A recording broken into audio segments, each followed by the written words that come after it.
Salut à tous et démons, j'espère que vous allez bien. Pour ce lundi, je voulais reparler du NFT dans les jeux vidéo. J'en ai plus ou moins, j'ai survolé le sujet lundi dernier. Je tiens à maintenir ma position, à dire que c'est une très mauvaise idée. Pour la simple et bonne raison, c'est que n'oubliez pas que le jeu vidéo est avant tout un jeu et non pas forcément un jeu pour spéculer et se faire de l'argent. N'oublions pas qu'une grande partie de la population du jeu vidéo sont quand même de jeunes enfants, de jeunes ados ou de personnes qui n'ont peut-être pas forcément la maturité et la conscience de la valeur de l'argent. Et pour moi, le fait de d'amener ça et d'avoir surtout des youtubeurs qui vont promouvoir cela, qui vont inciter leur communauté, qui vont dire mais si, il faut prendre ça, il faut faire ci, il faut faire ça. Malheureusement, je crains plus à l'arnaque générale qu'autre chose. De plus, on a très peu d'informations au jour d'aujourd'hui. Et je voudrais revenir sur le point de certains qui me parlent de Ready Player One et c'était déjà Sword Art Online, mais l'épisode Gun Gale Online.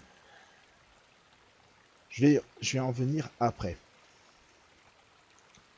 Euh, Parce que tout simplement, le YouTuber qui va inciter sa communauté, vous savez, c'est un petit peu la pyramide de, je sais plus le nom, enfin, c'est pyramidal tout simplement. Le youtubeur va influencer une dizaine, vingtaine, centaine de personnes à faire de même, à se lancer sur quelque chose, et bah, ça va gonfler le prix. Si le prix gonfle suffisamment pour lui, il retire tout ce qu'il a mis lui, et le prix s'effondre, forcément. Et là, ils vont dire, ah bah merde, moi aussi. Vous auriez aucune preuve de est-ce qu'il a gagné, est-ce qu'il a perdu, est-ce que tout ça, il se protégera. Il y a tellement de façons de se protéger par rapport à ça. Il va vous dire, mais attendez, je vous ai pas mis le couteau sous la gorge pour un truc, je suis pas votre père. Il fallait réagir avant, il fallait vendre. Voilà, cette énormité pour moi, c'est surtout les dérives. Hein, c'est de l'argent. Pensez que c'est de l'argent et que l'être humain est très avare et ne pense qu'à sa petite personne par rapport à ça, tout simplement. Il ne faut pas être crédule à ce point-là et que les youtubeurs ne veulent pas forcément toujours votre bien. Euh, Avant toute chose, c'est le leur. Donc c'est pour ça que je n'aime pas justement les youtubeurs qui sont déjà en train d'expliquer le NFT, les jeux NFT qu'il y a sur le net, les jeux en crypto-monnaie. Bref, je trouve que c'est un jeu dangereux et que il n'accepterait pas de prendre la responsabilité si vous faites une perte. Après, sur une autre chose par rapport à la maturité, c'est que bah, si tout simplement déjà au jour d'aujourd'hui, des mecs sont pas capables à gérer leur budget et vont dépenser des milliers d'euros sur des jeux comme FIFA FUT et qui au final après vont se plaindre parce que oui j'ai dépensé le mon loyer, du coup je peux pas le payer, du coup je vais me retrouver à la rue. Ben voilà, le problème c'est que les influenceurs, euh, en faisant leur pool, incitent déjà d'une part les joueurs et ils ont tout un mécanisme pour embrigader le plus de monde possible. Donc est-ce que vous pensez pas que justement tout simplement le monde n'est pas prêt pour cela? L'univers du jeu vidéo n'est pas prêt pour recevoir ce genre de choses. L'idée est bonne, mais comme beaucoup de choses, les idées sont bonnes. La technologie, elle est, on va dire qu'elle est magnifique, hein, même si c'est un bout de code en fin de compte. Est-ce que au final, euh, je sais pas, c'est trop tôt, c'est pas le moment. Et puis amener ça encore, et surtout c'est qu'on a très peu d'informations sur comment ils veulent amener ça, puisque au départ c'était un magasin, ensuite c'était ah mais vous allez pouvoir en gagner en jeu, puis après t'entends parler de d'hôtel des ventes, un petit peu comme sur WoW, et voilà, le problème il est là. Alors si déjà il y a une hôtel de vente, vous vous doutez très bien comment ça va se passer. Il va y avoir des scalpers, des mecs qui vont acheter les objets à taux, ils vont avoir des bots, ils vont machin. Alors me dites pas, mais oui, ça sera protégé. Hein, sur plein de jeux, c'est censé être protégé et ça ne l'est pas.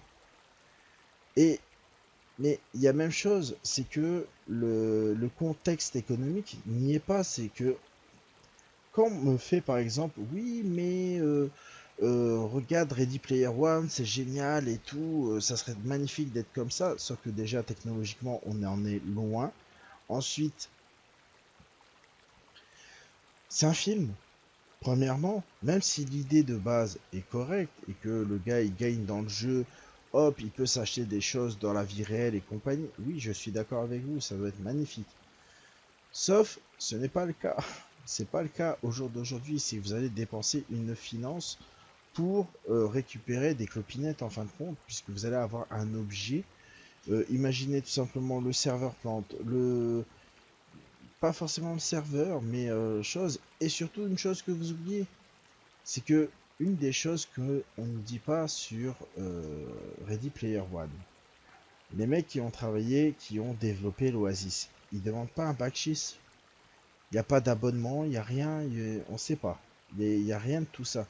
Pourtant, il y a des gens qui mettent des millions dans le jeu pour de l'équipement, pour ci, pour ça. Ils nous l'expliquent d'ailleurs quand ils nous expliquent, c'était quoi? C'était à Planète Doom, me semble-t-il, où là tous les joueurs font une guerre phénoménale, chacun pour sa pole, un, un free for all, enfin je sais plus comment ça s'appelle, j'ai oublié le nom, une mêlée générale, voilà tout simplement, où un seul peut vraiment gagner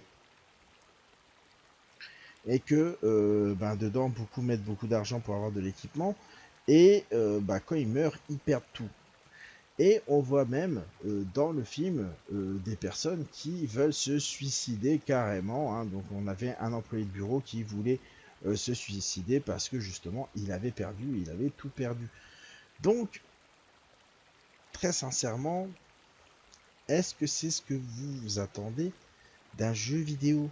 Est-ce que vous pensez pas que, avant toute chose, le jeu vidéo n'est pas un divertissement et que bah, le fait de rajouter de l'argent dedans, c'est une source de stress et le divertissement, quelque part, s'enlève. Ce n'est plus amusant. Alors bien sûr, je serais faux cul de dire, bah ouais, mais tu serais pas content de, tu joues et tu gagnes de l'argent. Un petit peu à l'instar de le deuxième exemple qu'on me dit comme argument par rapport au NFT, c'est Gun Gale Online. Donc je tiens à rappeler aux puristes, ceux qui me sortent ça là, rappelez-vous qu'au départ, Kirito n'a pas un seul argent, une seule monnaie du jeu, et qu'il est obligé de faire euh, un jeu où c'est un cow-boy qui lui tire dessus pour pouvoir gagner l'argent, pour pouvoir s'acheter de l'équipement. Donc, quelque part, est-ce que c'est valable? Alors qu'on sait très bien que la monnaie sera achetable comme ça à côté. Donc il y aura forcément des personnes qui ont plus les moyens que d'autres et ainsi de suite.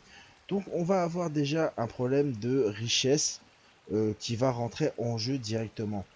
En plus, bah c'est pareil, si tu meurs, tu perds ton équipement et compagnie. Donc tu as quand même un risque de perte assez grand.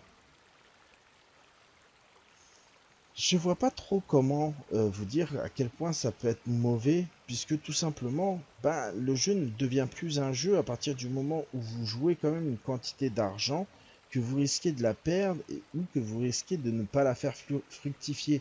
Et à ce moment-là, ben, vous allez avoir une goutte de sueur en vous disant, ah, il faut que je fasse gaffe quand même, parce que je peux perdre ce que j'ai misé. Donc si c'est 5-10 balles, bon certains diront bah c'est rien, c'est que ça.